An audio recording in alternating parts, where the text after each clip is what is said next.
નમસ્કાર ખેડૂત મિત્રો, ઓનલી ખેડૂત હેલ્પમાં આપનું સ્વાગત છે।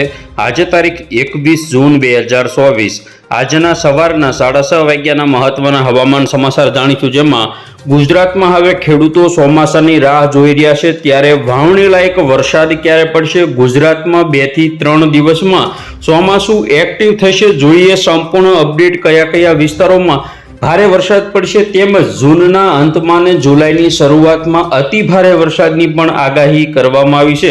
તો સંપૂર્ણ માહિતી મેળવીશું। ચેનલમાં નવા હોય તો સબસ્ક્રાઇબ કરી લેજો।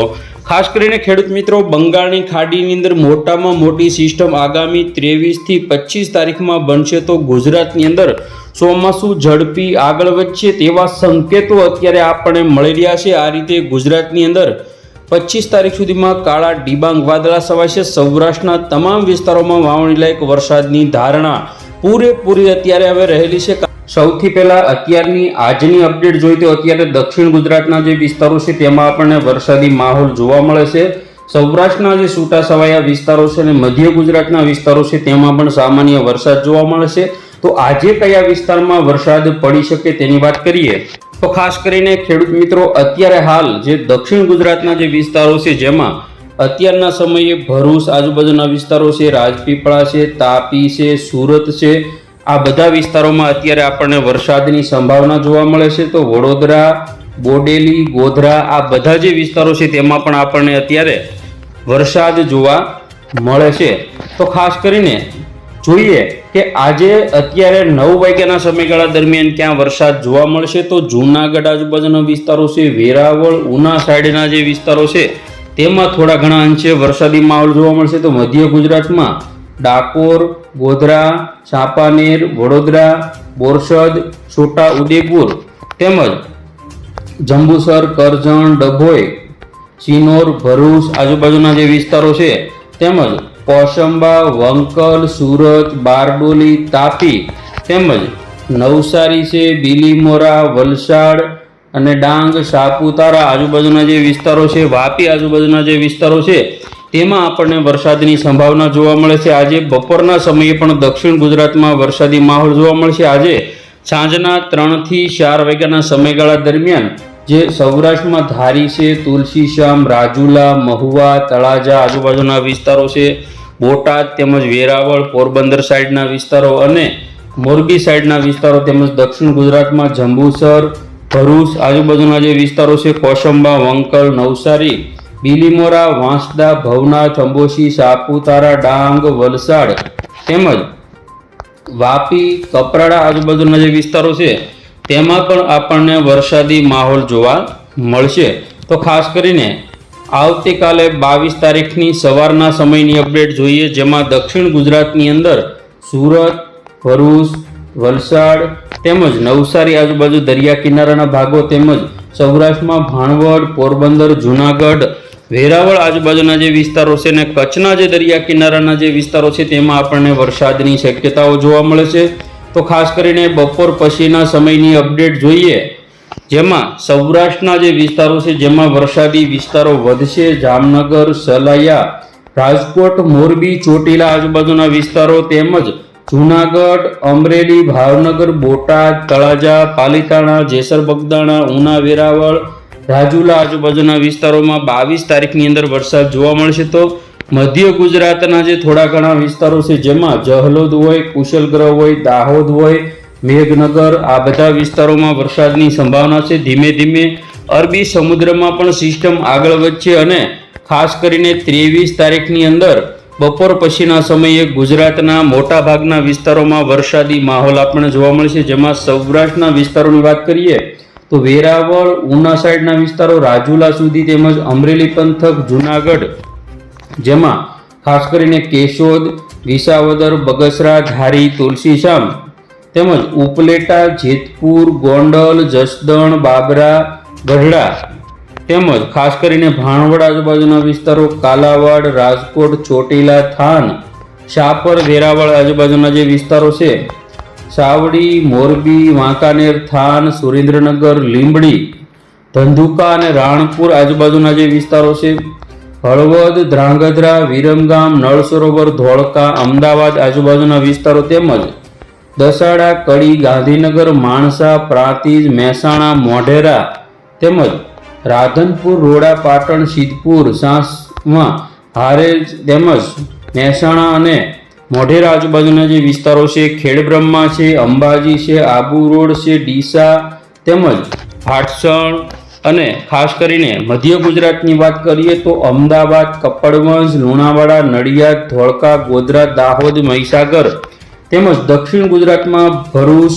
વડોદરા, સુરત, તાપી તેમજ વલસાડ, નવસારી અને ડાંગ જિલ્લાના જે વિસ્તારો છે તેમાં પણ ભારે વરસાદની શક્યતા છે.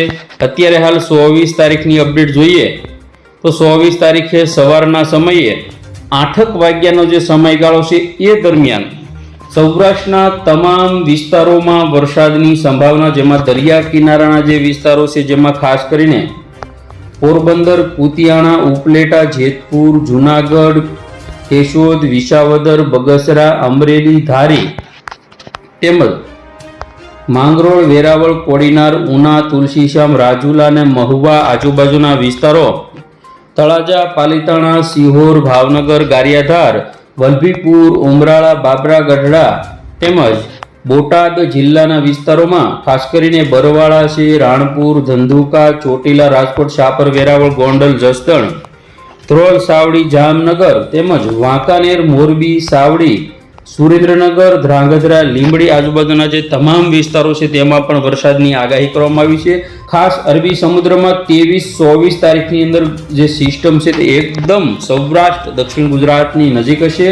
તો દક્ષિણ ગુજરાતના વિસ્તારોમાં વડોદરા, છોટાઉદેપુર, નર્મદા, ભરૂચ તેમજ ખાસ કરીને સુરત, તાપી, વલસાડ, નવસારી અને ડાંગ જિલ્લામાં પણ વરસાદની આગાહી કરવામાં આવેલી છે. 24 તારીખે બપોરની અપડેટ જોઈએ તો બપોરના સમયે પણ સૌરાષ્ટ્રના મોટાભાગના વિસ્તારો અને દક્ષિણ ગુજરાતના મોટાભાગના વિસ્તારોમાં વરસાદી માહોલ આપણને જોવા મળશે. અને સાંજના સમયની અપડેટ જોઈએ તો અરબી સમુદ્રની સિસ્ટમ એકાએક આગળ વધશે, જેમાં સૌરાષ્ટ્રમાં પોરબંદર, જુનાગઢ, અમરેલી, ગીર સોમનાથ, ભાવનગરના થોડા ઘણા વિસ્તારો તેમજ સુરેન્દ્રનગરના વિસ્તારો છે, ચોટીલા છે, બોટાદ છે, જસદણ છે, ભાવનગર, વલભીપુર, સિહોર બાજુના વિસ્તારો તેમજ ઉત્તર ગુજરાતમાં રાધનપુર, મહેસાણા, હિંમતનગર, વિરમગામ, અમદાવાદ, કપડવંજ, લુણાવાડા, બાંસવાડા, ડુંગરપુર, ખેડ બ્રહ્મા તેમજ થરાદ, ધાનેરા, આબુ રોડ, અંબાજી.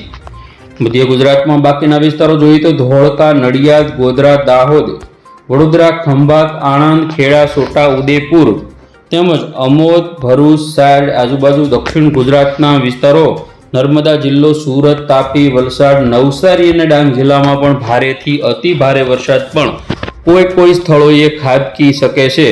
આગામી સમયમાં 25 તારીખની સવારના સમયની અપડેટ જોઈએ તો જેમાં લો પ્રેશર સિસ્ટમ અથવા તો ડીપ ડિપ્રેશન અરબી સમુદ્રમાં સૌરાષ્ટ્રની નજીક હશે, જેમાં ખાસ કરીને જામનગર જિલ્લો, દેવભૂમિ દ્વારકા, પોરબંદર, રાજકોટ, જુનાગઢ, ગીર સોમનાથ, ભાવનગર, બોટાદ, સુરેન્દ્રનગર, અમદાવાદ આજુબાજુના વિસ્તારો સુધી વરસાદી માહોલ આપણને જોવા મળશે. બપોર પછીની અપડેટ જોઈએ તો જેમાં સૌરાષ્ટ્રના વિસ્તારોમાં દ્વારકા, સલાયા, જામનગર, ભાણવડ, પોરબંદર, જુનાગઢ, ગોંડલ, રાજકોટ, ચોટીલા, બોટાદ, જસદણ, અમરેલી, ભાવનગર તેમજ ખાસ કરીને વિસાવદર, ધારી, સાવરકુંડલા, રાજુલા, મહુવા આ બધા વિસ્તારોમાં પણ અતિ ભયંકર સિસ્ટમ જોવા મળશે. દક્ષિણ ગુજરાતમાં પણ સારો એવો વરસાદ થશે. તો આપ જોઈ શકો આ જે સિસ્ટમ છે તે લો પ્રેશર સિસ્ટમ, મોટામાં મોટી સિસ્ટમ અરબી સમુદ્રમાં બનશે અને ગુજરાતમાં 2 થી 3 દિવસમાં ચોમાસું આગળ વધશે. આવતી 25 તારીખમાં કચ્છના વિસ્તારોમાં પણ ખાસ કરીને ખાવડા, ભુજ, ગાંધીધામ, રાપરમાં વરસાદની શરૂઆત થશે. તો ઉત્તર ગુજરાતમાં રાધનપુર, મહેસાણા તેમજ થરાદ, પાલનપુર, આબુ રોડ, ખેડબ્રહ્મા, ડુંગરપુર તેમજ હિંમતનગર, મોઢેરા આજુબાજુના જે તમામ વિસ્તારો છે, દક્ષિણ ગુજરાતના તમામ વિસ્તારો છે તેમાં પણ વરસાદ જોવા મળશે. 26 તારીખે ખાસ કરીને બપોર પછીના સમયની અપડેટ જોઈએ તો ગુજરાતની અંદર છૂટો છવાયો વરસાદ આપણને જોવા મળશે. 27 તારીખમાં સૌરાષ્ટ્રના વિસ્તારો અને દક્ષિણ ગુજરાતના વિસ્તારોમાં ભારે પવન સાથે વરસાદની સંભાવના રહેલી છે. 28 તારીખની વાત કરીએ તો 28 તારીખમાં પણ સમગ્ર કચ્છના કેટલાક વિસ્તારો, મધ્ય ગુજરાતના જે વિસ્તારો છે અને સૌરાષ્ટ્રના તમામ જિલ્લામાં ભારેથી અતિભારે વરસાદ, દક્ષિણ ગુજરાતમાં પણ ભારેથી અતિભારે વરસાદ પડી શકે છે.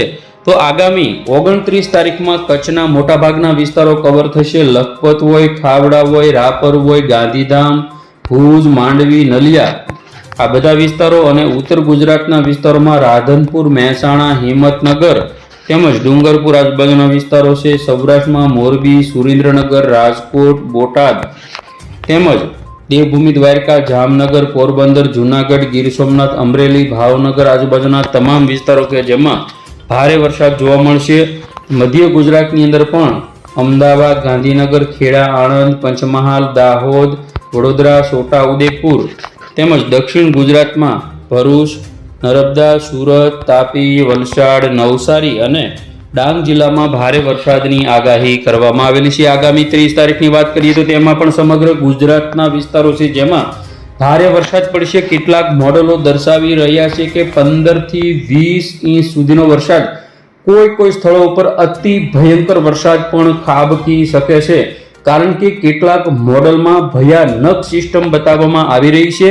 તો ખેડૂત મિત્રો, હવે આપણે વાત કરીએ કે પવનની ઝડપ કેવી રહેશે. આજની વાત કરીએ તો આજે કચ્છના વિસ્તારોમાં 47 કિલોમીટર પ્રતિ કલાક, સૌરાષ્ટ્રમાં 47, દક્ષિણ ગુજરાતમાં 57 કિલોમીટર પ્રતિ કલાક. આવતીકાલે કચ્છની અંદર 40 થી 42, સૌરાષ્ટ્રમાં 39 થી 44 અને દક્ષિણ ગુજરાતમાં 46 કિલોમીટર પ્રતિ કલાક. 23 તારીખમાં પવનની ઝડપમાં એકાએક ઘટાડો થશે. અરબી સમુદ્રમાં સિસ્ટમ બનશે જેમાં 75 થી 78 કિલોમીટર પ્રતિ કલાકની પવનની ઝડપ. Low pressure system, depression, deep depression 24 તારીખમાં પણ ગુજરાતની અંદર એકાએક પવન પડશે અને ગુજરાતમાં વાવણી લાયક વરસાદની ધમાકેદાર એન્ટ્રી થવાની છે. તો ખાસ કરીને 25 તારીખમાં પણ ભારે વરસાદી માહોલ જોવા મળશે. આગામી 26 તારીખમાં ભાવનગર સાઈડ 45 અને દક્ષિણ ગુજરાતમાં 50 કિલોમીટર પ્રતિ કલાક. તો આગામી 27 તારીખમાં સૌરાષ્ટ્રમાં 51 તેમજ દક્ષિણ ગુજરાતમાં 50 કિલોમીટર પ્રતિ કલાક. 28 તારીખની વાત કરીએ તો સૌરાષ્ટ્રના અને દક્ષિણ ગુજરાતના વિસ્તારોમાં ભારે પવન ફૂંકાશે જેમાં દક્ષિણ ગુજરાત 51, સૌરાષ્ટ્રમાં 42 થી 45. 29 તારીખમાં કચ્છની અંદર 40, ઉત્તર ગુજરાત 47, દક્ષિણ ગુજરાતમાં 51, સૌરાષ્ટ્રમાં 48 કિલોમીટર પ્રતિ કલાક. આગામી 30 તારીખની વાત કરીએ તો કચ્છમાં 42 થી 47, સૌરાષ્ટ્રમાં 46, દક્ષિણ ગુજરાતમાં 50 કિલોમીટર પ્રતિ કલાક, મધ્ય ગુજરાત, ઉત્તર ગુજરાત 45 કિલોમીટર પ્રતિ કલાકની ઝડપે અતિશય પવન ફૂંકાઈ શકે છે, કારણ કે 23 થી 25 ની અંદર જે વાવણી લાયક વરસાદમાં જે વિસ્તારોનો વારો આવશે ત્યાર પછી ફરી વખત ભારે પવન ફૂંકાવાની પણ શક્યતાઓ રહેલી છે. તો ખેડૂત મિત્રો, આ હતા મહત્વના ખેડૂતો માટે અતિ ઉપયોગી એવા હવામાન સમાચાર. તો ફરી વખત મળીશું નવી અપડેટમાં. જોતા રહેજો ઓનલી ખેડૂત હેલ્પ.